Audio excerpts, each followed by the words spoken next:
இந்த பாருங்க, ஒரு விஷயம் நான் சொல்றேன் கேட்டுங்க.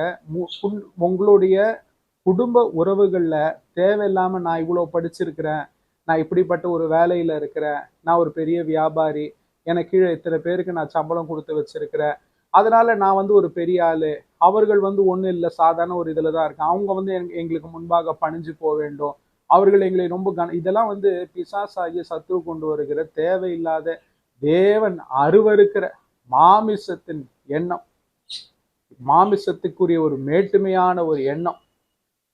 அதனால கர்த்தர் இவைகளை எல்லாம் அருவருக்கிறார். இந்த போல ஒரு மேட்டுமையான எண்ணங்கள் இல்லாம ஒருவர் ஒருவர் விட்டு கொடுத்து நீங்கள் நல்ல ஒருவருக்கு உறவிலை பலப்பட்டு ஐக்கியத்துல இருப்பதை தான் கர்த்தர் விரும்புகிறார். இவ்வளவு உங்களுக்கு பிரசங்கிக்கிற நானே வந்து என் குடும்பத்துல எங்க தகப்பனார் வழியில ஒருத்தவங்க இருக்கிறாங்க.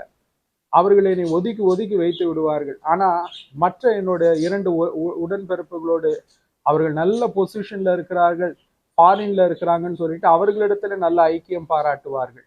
அப்படிப்பட்டவர்களையும் நான் நேசிக்கதான் செய்கிறேன். கர்த்தருக்குள்ளாக இயேசுவை பின்பற்றுவது, இயேசுவின் வார்த்தைகளை கைக்கொள்வதுன்றது சும்மா இல்லை. இப்படிப்பட்ட காரியங்களை, சவால்களை கர்த்தர் சில நேரத்துல நம்மளை சோதிக்கும்படிக்கு அனுமதிப்பார். ஆகையால பிள்ளைகளே, நீங்கள் ஒரு காரியத்தை நீங்கள் கற்றுக்கொள்ள வேண்டும். நீங்க இது போல பிசாசாகிய சத்துருக்கு உங்களுடைய மாமிசத்துல இடம் கொடுத்த அந்த சிந்தனை, நான் ஒரு பெரிய ஆளு, அவங்கதான் எனக்கு முன்னாடி, அப்படி வேண்டாம். நல்ல உறவுகளை நீங்கள் இழந்து போய்விடுவீர்கள்.